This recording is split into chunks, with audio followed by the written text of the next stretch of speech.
Tyler. Can we talk about Cats? I feel like Cats destroyed whatever legitimacy musical theater had left. I also think the songs are ridiculous, and yet I can't stop watching. Well, if you were a jellicle cat you would be a dramatical cat. Also, I would like to be called Skimbleshanks for the duration of this conversation. Dear Lord. He is my favorite. Okay. Wait, do you actually like cats?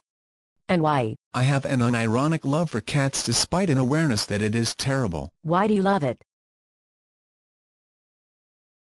Cats was the first musical I ever saw, so maybe it's like how people who grew up watching the fucking Goonies still get boners over that stupid movie that I didn't see until I went to college.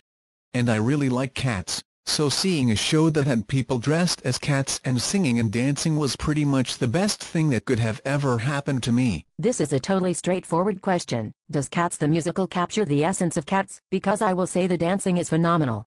They dance like cats. When you say the essence of cats, you make me picture you as an old lady with tons of cat figurines who really thinks about cats. It does not capture their essence. It's a show about cats who rob houses and shit. There are cats that are fucking actors who star in cat operas. Does it capture the array of cat personalities? I mean, sort of. The idea that cats are steely and cold and mysterious whereas dogs are dumb and happy all of the time. A common stereotype that has been a source of tension in the animal community.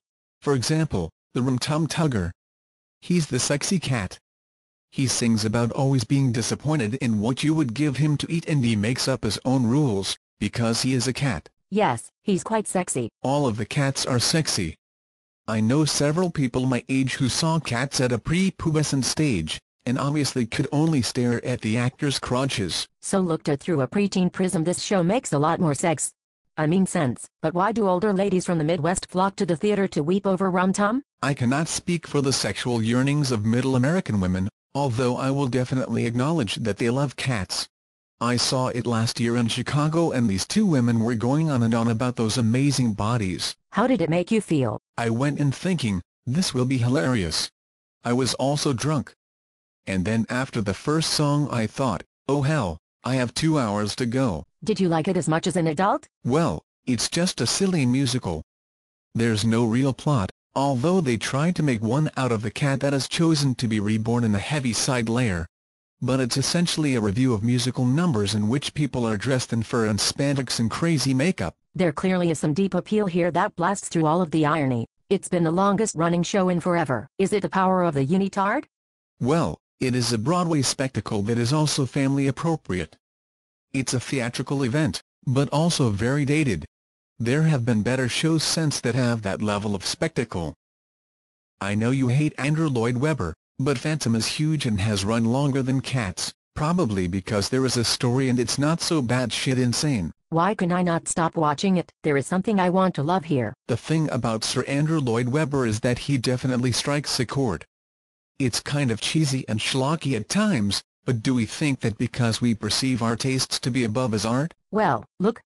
I love Grease. I fucking hate Grease. Shut your stupid mouth. The point is, I'm not above schlock or schmaltz or glitz or spectacle, but there is something very old about Sir Andrew. It's like walking into an eccentric old lady's house and she's wearing fur. It's like, oh, well that's delightful that you do this, but I would like to leave now. Well, his plays are also old world. He's British. And he has a pop music background, if you think about it. His first musicals were all originally concept albums released as pop music. I can't stand them. You know I love Candor and Ebb, and Grease. Those are American. One time I asked a British friend if he could explain Robbie Williams to me. Because Robbie Williams pops up every few years here and he always blows.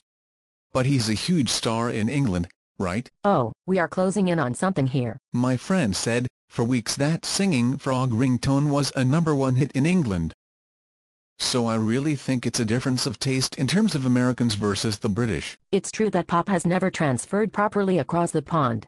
It's like in The Fly. It's half Goldblum, half Fly. This is a revelation.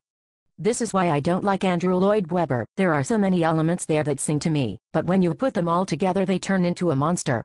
It is mutant pop. And his stuff doesn't have the edge of the anti-musicals like Cabaret, or the comedy of Grease.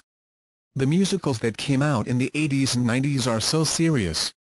They're hard to pull off. AIDS. AIDS. Oh, don't get me started on Rent. I loved Rent when I was 13, but then I grew up and realized that it's not how real life works. Rent belongs to 13-year-olds. It's like that Soviet proverb, if you are young, and you don't love Rent, then you have no heart. If you are old, and you do love Rent, then you have no head. Don't tell that to Idina Menzel. Tyler, I feel like I've found myself. We have done great work here. Great. I'm gonna go get drunk and listen to my Cats record now.